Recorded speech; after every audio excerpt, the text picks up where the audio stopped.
जब पेट्रोल महंगा होगा तो हर चीज महंगी होगी। गवर्नमेंट क्या है, अब तो दवाइयाँ भी जाली मिलेंगी। अब अगर घर में कोई अब्बा है, माँ है, बीवी है बेचारी, तो वो अगर जाली दवाई खाओगे 15-20 रुपए वाली तो भी मर जाओगे। मतलब गवर्नमेंट को चाहिए ना, गवर्नमेंट चाहिए ना इसमें अपना वो करे, अपना गवर्नमेंट इसमें भेजे, अपने बंदे भेजे, मेडिकल स्टोर्स में भेजे, हर चीज़ पे काबू करे, इस पर कंट्रोल करे। अब गवर्नमेंट के यहाँ कोई बंदा आता नहीं है, लोग अपने उससे करते हैं सब। तो हर सी बात है, बंदे भी उस चीज़ से बीमार होंगे। ऊपर जिस तरह आप कह रहे हैं कि पेट्रोल महंगा होगा, पेट्रोल का भी इनको सोचना चाहिए ना, महंगाई दिन ब दिन हो ही जा रही है। मैं एक बात थोड़ा सा वाजे करती जाऊँ, मेरे सुनने वाले ये बात समझ लें कि अगर पेट्रोल 100 रुपए का है तो उसमें से 50 रुपए पेट्रोल की असल कीमत है और 50 रुपए हुकूमत की जेब में जा रहे हैं क्योंकि वो टैक्स कलेक्ट करने में नाकाम हो गए हैं।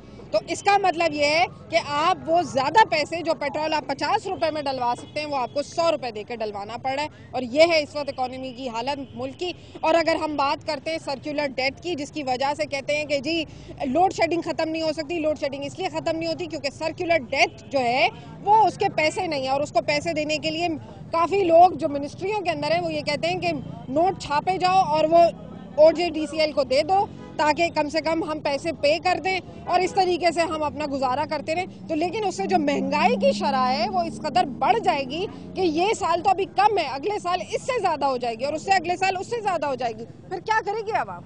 आवाम क्या करेगी? आवाम निकल नहीं सकती, क्या करे? जब तक उसकी कमर तोड़ दी कहाँ निकलेगी? अब आप मुझे बताएं, इतनी महंगाई हो गई, कौन आवाम यहाँ से उठ रहा है?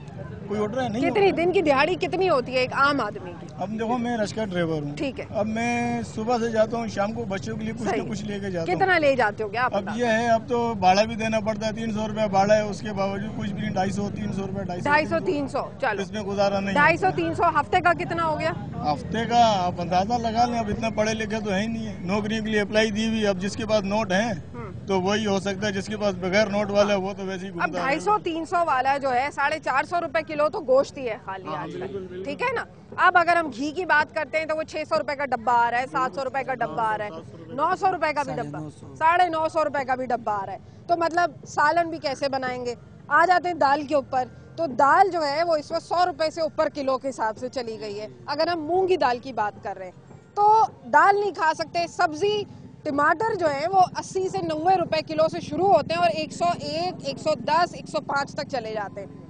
कहाँ से खाएगा गरीब आदमी फिर?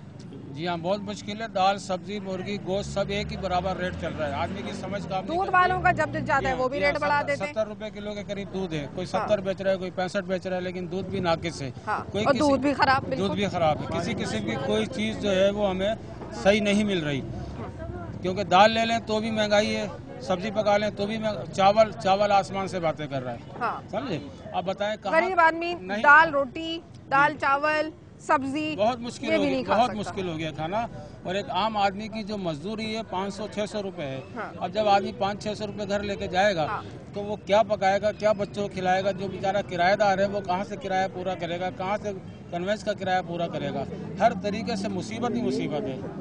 अब गवर्नमेंट को चाहिए। असल जो ये बड़े बड़े जो लीडर हैं हमारे, इनका कोई कसूर नहीं है। जो इनके जो काम करने वाले हैं ना, ये इनकी वजह से महंगाई हो रही है मैडम। असल महंगाई ये लोग करवा रहे हैं। जैसे फिरौन उसमें नहीं कूद रहा था, समंदर में नहीं जा रहा था, लेकिन उसका जो अमान, उसका जो वजीर था, उसकी वजह से वो गया।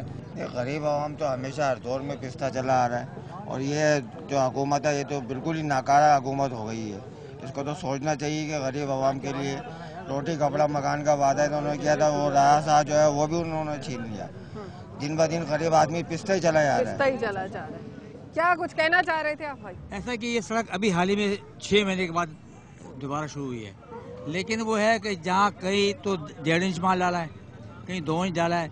जहाँ लोगों ने रखवाली की वहाँ 3 इंच डाल दिया। जैसा पास नहीं वो नहीं।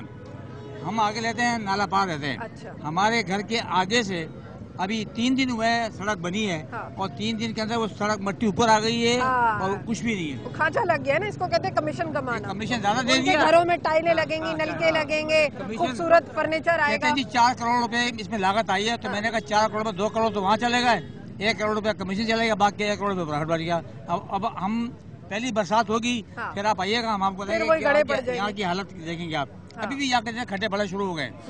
ये बात बिल्कुल सही मेंशन कर रहे हैं। अब इस मसले का हल क्या है? ऐसी कौन सी जमात है, ऐसा कौन सा अल्लाह की तरफ से कोई फरिश्ता आएगा नहीं है कि हमारे हाल बदल जाए। खुमैनी जैसा कोई आ जाए, जैसे ईरान में हुआ था ना, ईरान में जैसे रेवोल्यूशन आया था, अहमद निजात की मिसाल दे रहे हैं ना, इस तरह का पाकिस्तान में आ जाए तो मैं कहता हूँ ये मुल्क बहुत सुधर जाएगा। क्या हमारे मुल्क के लीडरान अहमद निजात की तरह रोड पर आम इंसान की तरह चल सकते हैं? क्या हमारे वजीर आजम, हमारे MNAs, हमारे MPAs चल सकते हैं?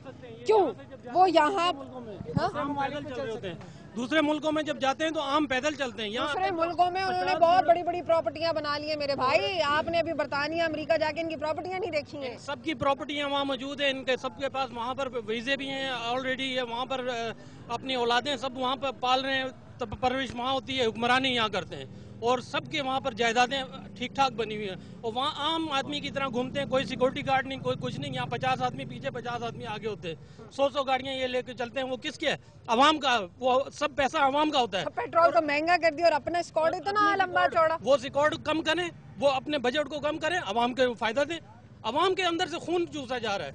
अवाम को हर तरह से उनको जो है ना टॉर्चर, ज़हनी तौर पे भी, जिस्मानी तौर पे भी, माशी तौर पे भी, हर लिहाज से टॉर्चर। बिल्कुल बिल्कुल। हमें तकसीम करके रखा और हमें तकसीम करके रखा। मैं अपने भाई की इस बात से अग्री करूंगी कि इस हद तक इस हुकूमतों ने हमें ज़हनी तौर पर टॉर्चर दे दिया है, असाबी तनाव का शिकार कर दिया है कि लोग बेचारे ना चाहते हुए भी नशे की लत में पड़ जाते हैं, गुटखा खाना शुरू कर देते हैं, पान खाना शुरू कर देते हैं। मतलब ये सारे वो स्ट्रेस लेवल्स हैं कि अगर आप स्टैटिक्स भी चेक करें, हमारे रिकॉर्ड चेक करें पाकिस्तान के, तो यहाँ पर डिप्रेशन अपनी हुदूद पर जा पहुंचा है। लेकिन हुक्मरान जमात बहुत ज्यादा मसरूफ है मेमो स्कैंडल को हैंडल करने में। NRO से कौन कौन मुस्तफीद हुआ इस पे बात करने के लिए और बड़े बड़े ऑर्डर्स लिए जाते हैं, लेकिन आम आवाम का कोई मसला डिस्कस नहीं होता। ना पेट्रोल सस्ता होता है, ना बिजली सस्ती होती है, ना CNG मिलती है, डबल सवारी जो गरीब आदमी की सवारी है, जिसके घर के 2 लोग जो गुर्बत के आलम में एक मोटरसाइकिल पे बैठकर अपने काम पे चले जाते हैं, अब वो भी नहीं कर सकते। नाज़रीन,